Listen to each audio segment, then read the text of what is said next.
Respetable auditorio de prensaenlinea.com, pues fíjense que tal como lo habíamos anunciado, se encuentra con nosotros el diputado aún Rubén Alanís Quintero. Ya debo decirles que pues estamos a 12 de agosto del 2013 y ya nomás les quedan, diputado, 49 días. Bienvenido. Muchas gracias, José Trinidad, y pues un saludo a tu público. Gracias por la invitación y muy contento de estar aquí contigo. Oiga, diputado, pues nos interesa platicar. Normalmente la gente anda atrás de los diputados que van a entrar, no de los que se van a ir.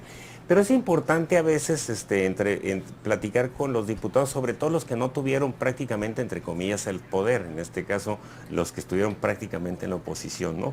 Y en este orden de ideas, pues parece ser que a usted no le fue muy bien en términos de imagen, pero lo que quisiera decir, ¿cómo, cuál es el balance de Rubén Alanís en relación a su trabajo legislativo? Pues mira, me tocó estar ahí en la parte de la coordinación hasta hace unos días, ¿no? Estuvimos ahí en la coordinación de la fracción y obviamente tú lo has dicho, ¿no? Pues como segunda mayoría, como minoría, pues teníamos que negociar, conciliar, dialogar temas, ¿no? Porque por una parte está el ejecutivo, ¿no? De un partido político está la mayoría evidente. De un partido contrario, de una alianza, ¿no? Y obviamente conforme se fueron acercando las elecciones, se empezó a enrarecer ahí la relación Congreso-Ejecutivo. Sin embargo, digo que jugamos un papel importante ahí en negociar los temas, en conciliar, en lograr consensos. Y creo que a pesar de que fue una legislatura muy atropellada, sobre todo en un inicio, ¿no? Tú recordarás los 2 primeros meses, pues hay un empantanamiento, ¿no? Claro, En los claro, acuerdos, en los trabajos legislativos, un enfrentamiento permanente, ¿no? Entre Congreso y Ejecutivo. Y eso obviamente pues generó una serie de consecuencias. Pues primero que entorpecer acuerdos políticos y entorpecer la labor de gobierno, no tanto del Congreso como del mismo gobierno del Estado. Afortunadamente se dieron las condiciones para poder sentarse a la mesa, negociar temas, entender también por parte del Ejecutivo que ya no tenía la mayoría como en la legislatura anterior, que tenía que sentarse, entender nuestra posición también como minoría allí en el Congreso, pero como una fuerza importante, claro, ¿no? claro.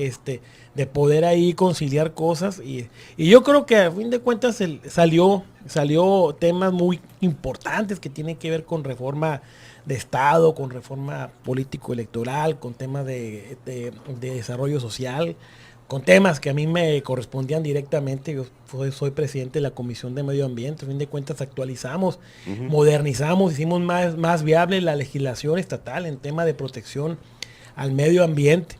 Y bueno, pues yo creo que el saldo fue ahí positivo, ¿no? Ahí están los resultados. Seguimos todavía hace unos días, presentamos una modificación, más bien ya se aprobó una modificación a la Ley de Protección al Ambiente del Estado. Era más bien actualizarla y homologarla a la legislación federal para poder acceder a recursos en caso de contingencia ambiental o de emergencia ambiental. Se incluyeron una serie de elementos o de términos ahí en la ley que tiene que ver con inversión térmica, con efecto invernadero, con conceptos como emergencia ambiental, contingencia ambiental, entre otros que la legislación federal ya maneja y que nosotros aquí en el estado no. Entonces, Sí, como ese, pues han sido una serie de cambios. Se creó la Procuraduría Ambiental que tiene que ya trabajar a partir de la próxima administración, Procuraduría del Ambiente del Estado, la que ya va a ser el brazo operativo y supervisor y auditor de las empresas y todos aquellos entes contaminantes en el Estado. Tienen que vigilarse, supervisarse, que cumplan con la normatividad estatal.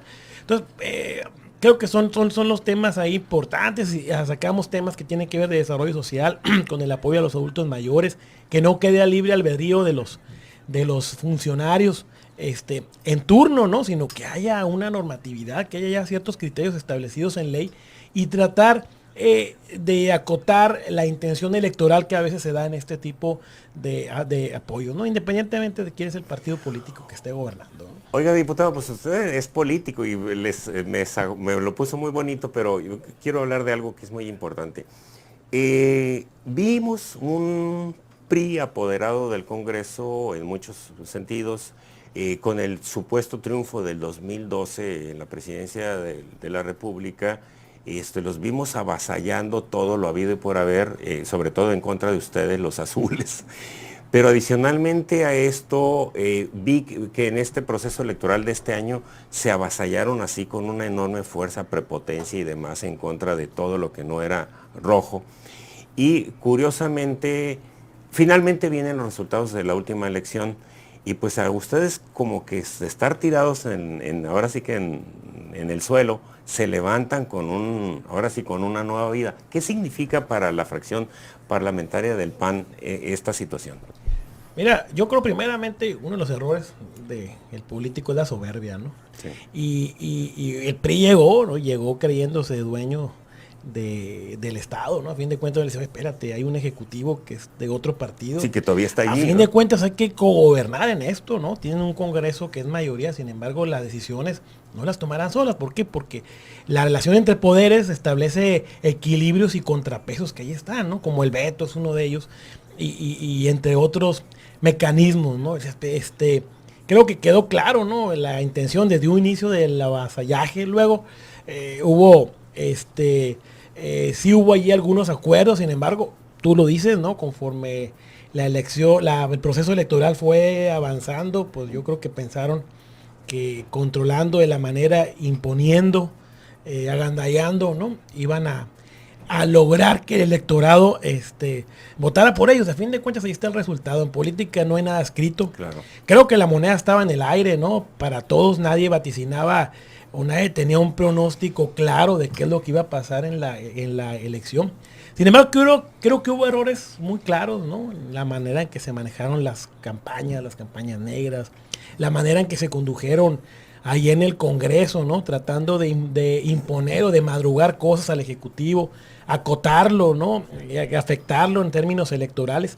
Y bueno, pues ahí está el resultado. Creo que cada vez más en Baja California la ciudadanía es más reflexiva, es más crítica, es más observadora. No se va con la finta, ¿no? No se va a ver quién tiene más carteleras puestas en la calle o quién dice más cosas, ¿no? Yo creo que, a fin de cuentas, la ciudadanía vio el trabajo que Acción Nacional viene haciendo durante 24 años. Creo que comparó las actitudes, ¿no? La imagen de un candidato y otro, y creo que decidió que debería seguir gobernando Acción Nacional, y pues ahí está el resultado, ¿no? Diputado, a ustedes, los 6 diputados de Acción Nacional que están todavía en el Congreso del Estado, pues se les ha criticado que porque ustedes son miembros de una de las peores legislaturas que ha tenido el Estado. Y habida cuenta de que se habla mucho de un saqueo por parte del PRI relacionado concretamente para un candidato, entonces algunos se han atrevido a señalarlos ustedes como conocedores del asunto y que no han hecho nada. ¿Qué tan cierto es eso? ¿Si hay conocimiento parte de ustedes o no lo saben? Mira, a nosotros nos han hecho esa pregunta muchas veces, ¿no? Yo creo que aquí cada quien debe de responder por lo que le toca. Sí. A los diputados, primero, tenemos la misma dieta, el mismo sueldo que tenían los diputados anteriores. Sí hubo una adicional en términos de gasto social y en términos de gasto de comisión, que cada uno tenemos que comprobar porque son gastos comprobables. Sí, claro. ¿No? Yo lo que te puedo decir es que no puedo hablar así de los diputados del total de los diputados, pero te puedo hablar de los del PAN. Todos teníamos nuestros módulos abiertos, estaba el trabajo ahí, se entregaron becas, se entregaron apoyos, hay ahí listas de recibido, hay fotografías, hay constancias, hay invitaciones de que todo lo que se nos asignó en el Congreso para gastar en la gente, ahí está. Y es por lo que tenemos que responder nosotros, ahí están las facturas, las comprobaciones, no tenemos que responder más de lo que nos toca. Hay una comisión de administración en donde hay un presidente, de esa comisión, y es el que tendrá que responder, es el que pone y es el que definió pues, al secretario de administración, al que pone a los contadores, a los que se encargan del control presupuestal, del control de gasto, de las comprobaciones. Y bueno, en ese recurso no metemos mano nosotros. Claro. No sabemos cuánta gente está contratada, no sabemos si están trabajando o no están trabajando. Los institutos, pues es gente de ellos, ¿no? Ahí están funcionarios que en su momento justificamos la creación de estos institutos. O sea, realmente Sabemos de lo que se oye, sabemos del rumor de que se desvió un recurso. La realidad es que no tenemos elementos ni evidencia que sí haya sido porque lo hubiéramos denunciado, Claro. ¿no? Y la verdad, denunciar al aire pues tampoco es ético ni tampoco conduce a nadie. Es por eso que hemos sido muy cautos en esto. Las cuentas ahí están, los documentos ahí están. Seguramente quien venga revisará, ¿no? Y revisará y buscará si hay evidencias de esto o no. Claro. Y bueno, pues ahí está. Y insisto, pues que cada quien hable por lo que le tocó, por el área de competencia. Yo hablaré por lo que me tocó a mí gastar, por lo que el módulo funcionó, y por lo que me tocó dar en apoyos a la gente, ¿no? Ajá. Bien, amigos, vamos a un corte. Estamos platicando con el diputado Rubén Alanís Quintero sobre su paso por la vigésima legislatura del Congreso del Estado de Baja California. Vamos a escuchar la voz de nuestros patrocinadores y regresamos.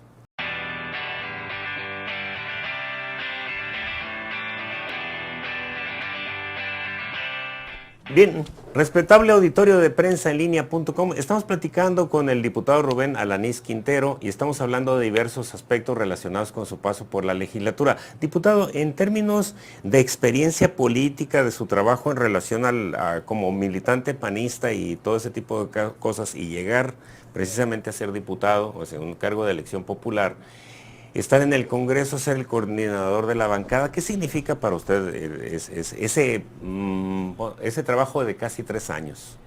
Mira, José, primeramente, estar en condiciones en las que estamos te obliga. Sí, que no es nada fácil. Te ¿no? obliga a sentarte, a revisar, a que tus propuestas tengan un soporte social, ¿no?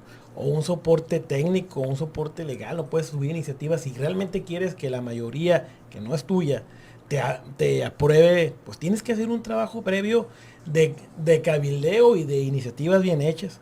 Ser minoría pues te implica que a veces te mayoritean y tienes que seguir insistiendo en los acuerdos y en los diálogos.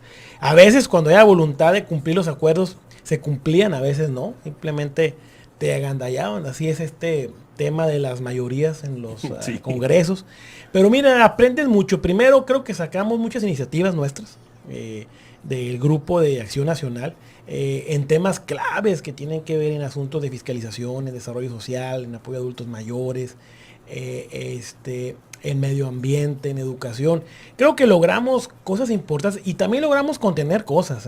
Un tema así, porque ahorita se me ocurre, es cuando el PRI propuso el aumento del número de los diputados en el Congreso. Ah, sí, claro. Y siendo minoría, pues logramos, porque lo denunciamos públicamente. Obviamente era un tema que generó el rechazo inmediato de la sociedad. No fue difícil procesarlo. Sin embargo, logramos que el PRI diera marcha atrás en este tema, ¿no? ¿Por qué? Porque cuando tienes la razón, insisto, cuando tienes el respaldo social, es cuando puedes lograr cosas.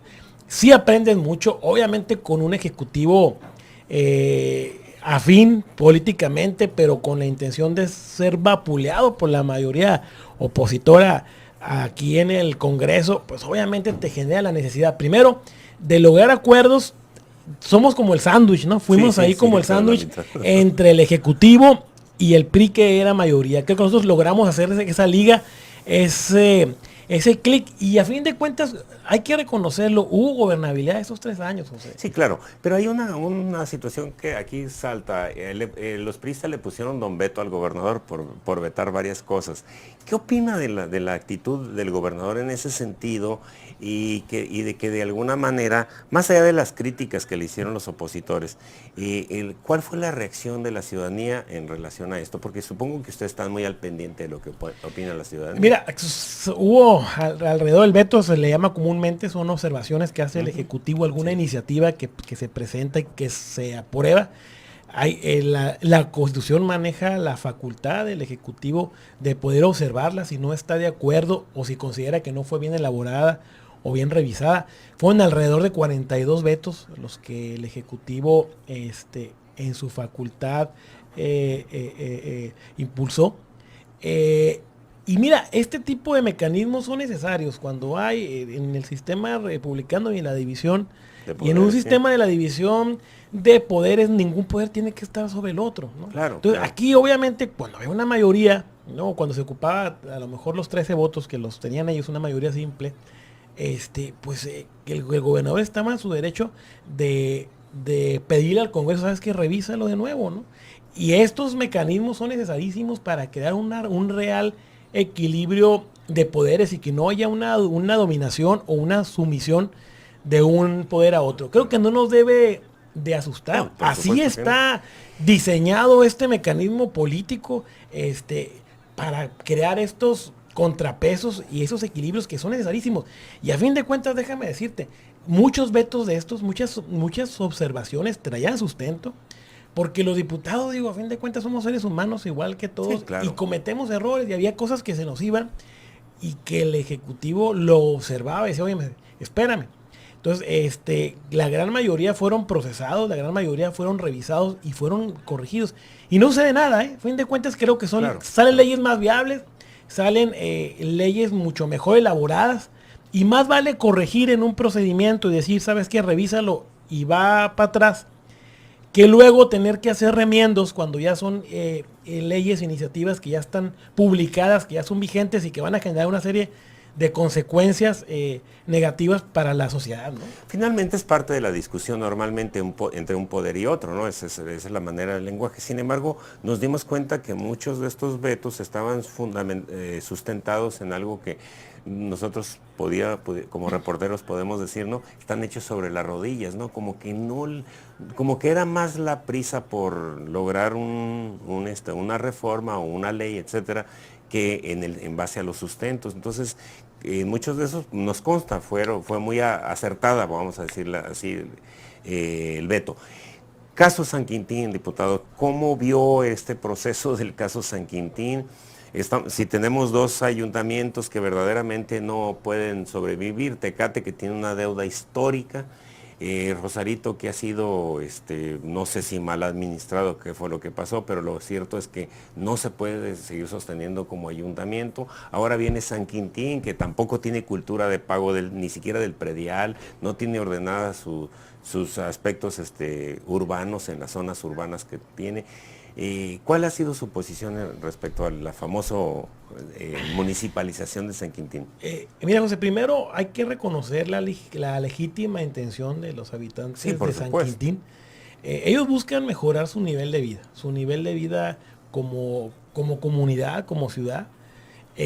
Y ellos entienden que la manera de poder lograr esto es siendo un municipio, ¿no? Dicen, bueno, si aquí generamos riqueza y economía, pues que en lugar de los impuestos se vayan para el Sí, municipio de claro. Ensenada y que regresen, poderlos ejercer aquí mismo, ¿no? Y obviamente hay que reconocer las condiciones geográficas también que no ayudan al desarrollo similar de Ensenada. La distancia pues es bastante considerable.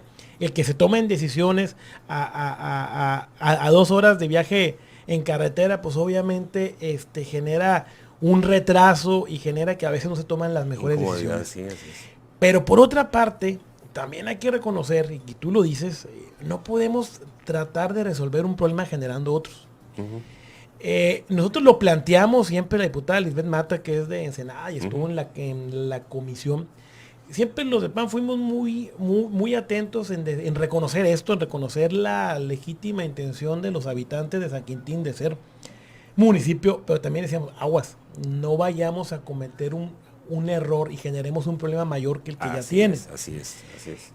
Lo dijimos todavía el día que se votó, dijimos, el estudio de factibilidad es un estudio que no está completo, no tenemos los elementos suficientes para decir si está ya apto San Quintín para ser municipio o no. Y bueno, el Ejecutivo, en términos de esta facultad que tiene de observar las iniciativas o de vetarlas, Ujú. pues dijo, ¿sabes qué? Yo no considero que esté Preparado en este caso, preparado. ¿no? Sí. O mira, yo creo que no es tanto el preparado, más bien es no considera el estudio de factibilidad completo. Así es. Entonces, más vale esperar, más vale decir, hay que completar este estudio, hay que tener los elementos suficientes y no caer en riesgo de generar un problema. Nos dicen, bueno, ¿por qué los del PAN votaron entonces? Bueno, pues porque en su momento en la mesa consideramos, insisto, legítima esta intención, esta aspiración de los de San Quintín, y fue una decisión que que ahí tomamos, sabiendo, sí, pues que no teníamos los elementos suficientes todavía. Por ejemplo, hay algunos temas que nos votaron y que en su momento no los detectamos. El tema de los límites con otros municipios, Sí, por supuesto. como con Mexicali, que yo no sabía que en la conformación que la posible conformación de este municipio limita con Mexicali. Mexicali, sí. Entonces, hay un empalme ahí que en los territorios, en las áreas, que luego genera problemas. Tú lo ves, ¿no? El problema de Tecate con Tijuana y demás, te genera una serie de conflictos que más vale hay que prevenirlos. Ese tema no lo detectamos en ese momento. Entonces es muy válido que el Ejecutivo se haya sentado y haya dicho, espérame, hay problemas aquí, más vale pararlos. No, adicionalmente que entendemos perfectamente que, por ejemplo, si ustedes se hubieran puesto en un momento determinado, lo cual también es válido, no más que para la ciudadanía o para los medios, para mucha gente que le gusta el escándalo, hubiera dicho, los panistas se oponen a la municipalización y tampoco eso hubiera sido saludable, ¿verdad? Sí, o sea, que aquí también era un tema de reconocer, insisto, la intención, el interés Es válido, y la legítima exigencia de la gente en San Quintín, ¿no? Pero bueno, salieron cosas que no se revisaron, que las advertimos y hay que revisarlo, ¿eh? Yo no tengo todavía bien claro si debe ser municipio San Quintín o no, pero luego tenemos que cuidar que vayamos a crear un municipio, un ayuntamiento que no pueda pagar la luz de las calles o que no pueda pagar a las personas que se dedican a la recolección de la basura o que no puedan pagarle ya a los policías municipales. No, fíjense que aquí entre nos, y disculpe por hablar en primera persona, pero a mí me tocó en la 16ª legislatura, si no me recuerdo, cuando el PRD tenía 3 diputados y eran los fieles de la balanza. En aquel entonces nos pidieron que hiciéramos un estudio de San Quintín. Entonces nosotros decíamos, sí se puede San Quintín, pero cierta zona en función de lo que conocemos como San Quintín, lo que viene siendo la colonia Guerrero y toda esa área de ahí que es productiva y que pudiera ser funcional. Pero para quitarle todo, para dárselo a alguien que no va a poderlo administrar, como que no era lo aceptable. Es decir, si el municipio de Ensenada abarca todo esto, decíamos, no vas a hacer de Ensenada y lo vas a dejar de este tamaño si San Quintín no va a poder con todo esto. Entonces decíamos en aquel entonces, es probable un territorio que pueda San Quintín con él, que era el territorio productivo, que es de la zona de lo que conocemos como San Quintín, ¿verdad? Pero todo lo demás dejárselo a Ensenada porque ya sabe cómo administrarlo. Era un proyecto en aquel entonces, precisamente, que había una alianza muy cercana entre el PRD y el PAN en aquel entonces. Entonces nunca se estudió eso a fondo, pero eso fue parte de lo que nosotros dejamos. Y ahora se vuelve a repetir, pero hacen más grandote el territorio que pretenden administrar, por eso se lo preguntaba. Bien, vamos a un corte, estamos platicando muy a gusto con el diputado Rubén Alanís Quintero de la 20ª legislatura sobre varios temas relacionados por su paso en el Congreso del Estado, y creo que hay muchos temas que abordar, pero nada más regresamos para hablar un poco de cuentas claras. Regresamos, vamos a escuchar a nuestros patrocinadores.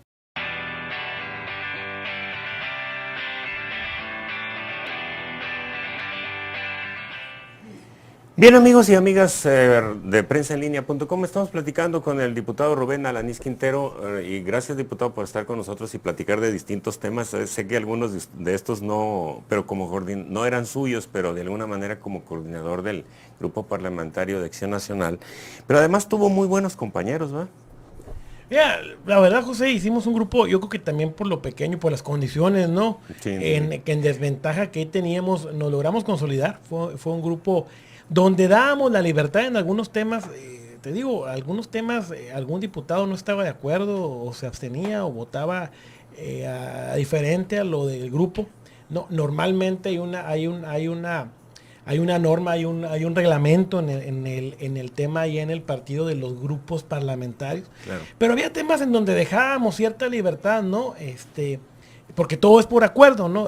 Cuando nos sentamos en las reuniones previas decidimos por acuerdo si vamos o no vamos, se vota y las minorías dentro del grupo tienen que someterse a esa mayoría. Sin embargo, fue una relación de mucho respeto y de reconocer algunas opiniones diversas allá adentro, que en algunos temas. Sin embargo, creo que en los temas importantes, en los temas trascendentes, los temas que tenía que ver con la vida en el Congreso, o en temas que tenía que ver con la vida de los gobiernos, Claro, ¿no? claro. Claves para Acción Nacional, siempre hubo ahí acuerdo.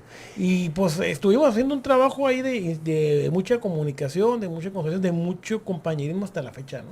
¿Y qué papel jugaron los partidos que de alguna manera se aliaron con ustedes desde ese momento, como el diputado del PRD y los dos de Nueva Alianza? Mira, en temas claves también, yo creo que hay temas en donde hay claras diferencias, ¿no? Sí, claro. De las visiones, de lo que cada quien define o visualiza que debe ser la ruta, ¿no? Con el PRD, ¿no? En algunos temas donde sí marcó raya y Sí, entendimos claro, claro. y respetamos, porque yo creo que esta alianza fue exitosa con el PRD precisamente, primero poniendo en la mesa qué temas vamos y qué temas no vamos, qué es lo que seguramente va a suceder con la legislatura que viene, ¿no? Donde podemos decir, ay, es que no se puede mezclar el agua con el aceite. Si no hubieran acuerdos políticos en México, de políticos con diferentes visiones, pues el país no se hubiera desarrollado. O sea, Sí, claro. los avances se dan por los acuerdos entre diferentes. Entonces, logramos cosas importantes respetando sus posiciones en algunos temas y con el panel igual, ¿eh? Con Nueva Alianza logramos también, allá temas, sobre todo temas sindicales, donde obviamente entendíamos que Arcelia Galarza y el Goyo Carranza en su momento cuando estaba aliado con nosotros, pues tenían que responder a sus sindicatos y a sus intereses. Y es válido y lo entendíamos así, lo respetamos. Y eso, insisto, logró en que la mayoría de las cosas y los acuerdos fuéramos en bloque. Esto permitió que el veto, que el posible veto del Ejecutivo fuera válido porque no alcanzaban en una segunda vuelta, que ocupan 17 votos. Sí, sí, pero No los tenían, o sea, nosotros teníamos los 9 votos, ellos tenían 16 y a fuerzas teníamos que entrar a una negociación. Es parte de lo que te decía, de los mecanismos de equilibrio de poderes que debe haber. Y esto permitió pues cierta gobernabilidad y obligar al PRI, aunque fuera mayoría allá en el Congreso, obligar al PRI a que se sentara con el Ejecutivo, que se sentara con nosotros y con el resto de los partidos políticos a lograr acuerdos, ¿no? bien, el tiempo se nos termina, diputado. Hay muchos temas. Está el ORFIS, están las cuentas públicas, la fiscalización, la visión del nuevo Congreso, pero nada más me voy a quedar con esto. ¿Cómo ve Rubén Alanís, ya para terminar su periodo, ya le quedan 49 días, a la nueva legislatura, el nuevo gobierno del Estado que va a estar en manos de Francisco Vega de la Madrid, el Ayuntamiento de Mexicali en manos de Jaime Díaz, el Ayuntamiento de Rosarito en las manos de Maclis?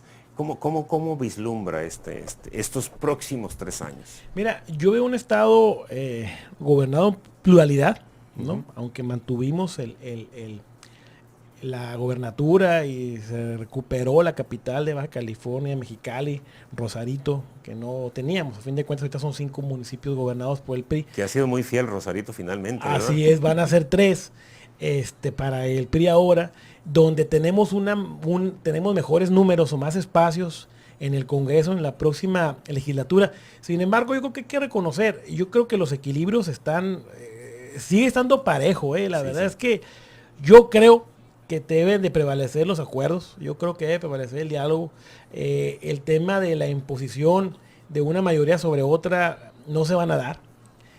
Hay que reconocerlo, hay pluralidad política en el Estado, ¿no? Con 3 municipios priistas, con una fuerza real en el Congreso del PRI con sus aliados, ¿no? Yo no sé si serán, creo que 12, 13 por ahí andan, lo veremos hasta que ya entren, ¿no? A ver cómo se da la cuestión de los votos. Sin embargo, aún así, creo que va a ser importante que Kiko Vega se siente a negociar, con los partidos políticos, se siente a negociar con el Congreso. Ya lo vimos en esta legislatura al inicio. Sí, claro. El tratar de imponer de una parte o de otra la razón y querer, en base a los números y a los votos, querer tomar decisiones, a veces es muy difícil. Sobre todo en congresos tan divididos, tan plurales, como este que está ahorita y como el que viene. Entonces habrá que hacer una negociación, habrá que sentarse, habrá que platicar, primero con los propios, con los del PAN, segundo con los aliados. Acuérdense que vamos en alianza, no solo es la conformación del bloque del PAN, sino está el PRD, está también el PANAL, está el PVC. Entonces tienes que sentarte con ellos porque tienen ellos visiones distintas también que tendrán que ser incluidas en este proyecto. Y no solo ellos, tenemos que irnos con los del PRI también, buscar las coincidencias y poder lograr acuerdos importantes que impliquen un desarrollo de Baja California, ¿no? Diputado, y hablando de cosas ya más personales, ¿cuál va a ser su proyección en términos de sus próximos años? Supongo que la experiencia dentro de una legislatura tan accidentada debe de haber dejado pues enorme aprendizaje, pero ¿cuál es la aspiración de Rubén Alanís hacia los próximos años? Mira, José, pues primeramente ahorita terminar con lo que tenemos aquí pendiente, ¿no? Traemos algunos temas que hay que cerrar.